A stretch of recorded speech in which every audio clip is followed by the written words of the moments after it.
আন্দারপুরের মানুষ আমি,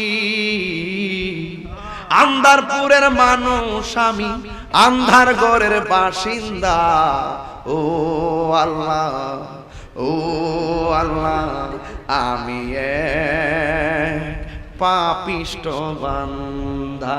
ওই দিন দেখলাম সিলেটের একটা শিল্পী গান গাইতে মারা গেছে, পাগল হাসান। সে দেখছি তার মার কাজ করতেছিল।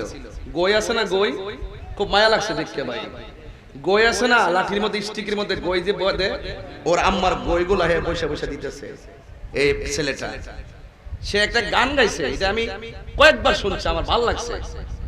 আন্দারপুরের মানুষ আমি, আন্দারপুরের মানুষ আমি, আন্ধার ঘরের বাসিন্দা। ও আল্লাহ, ও আল্লাহ, আমি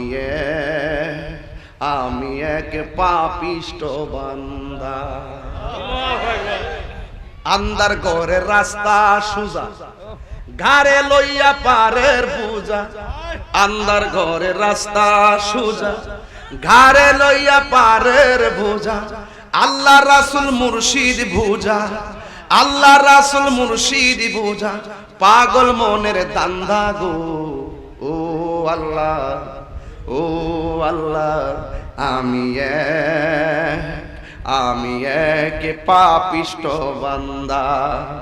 আন্দারপুরের মানুষ আমি, আন্দারপুরের মানুষ আমি, আন্ধার ঘরের বাসিন্দা। ও আল্লাহ, ও আল্লাহ, আমি পাপিষ্ট বান্দা। আমি কি মনে করেন এটা অর্থটা কত, কি মনে করেন? নাজাতের জন্য এটি যথেষ্ট। কথা কোন ঠিক কিনা? আন্ধার ঘরের রাস্তা সোজা, একদম ডাইরেক্ট মরলে কই যাবে না, এটা বেহানা সোজা। গারে লইয়া ফারের বোঝা, ওই আখেরাতের বোঝাটা কান্দে লইয়া খাড়ল হয়ে গেছে গিয়া। এখন ওই জায়গার ভিতরে আল্লাহ রাসূল মুর্শিদ বুঝা, বুঝন করা, পাগল মনের দান্দা। এটা তাহিরিরও দান্দা, এটা আপনাদের দান্দা। আতিউল্লাহ ওয়া আতিউর রাসূল ওয়া উলিল আমরি মিনকুম। আল্লাহ রাসূল মুর্শিদ, জোরে কোন সুবহানাল্লাহ। আমি একটু ব্যাখ্যা করছি এটা। ওই যে মার কাজ করছে, গই বানাই দিছে, আরে কি, আল্লাহ তার জান্নাতবাসী করুক, আমিন করুন। আল্লাহ তার ত্রুটি মার্জনা করে আল্লাহ তাকে জান্নাতবাসী করুক, আমিন করুন।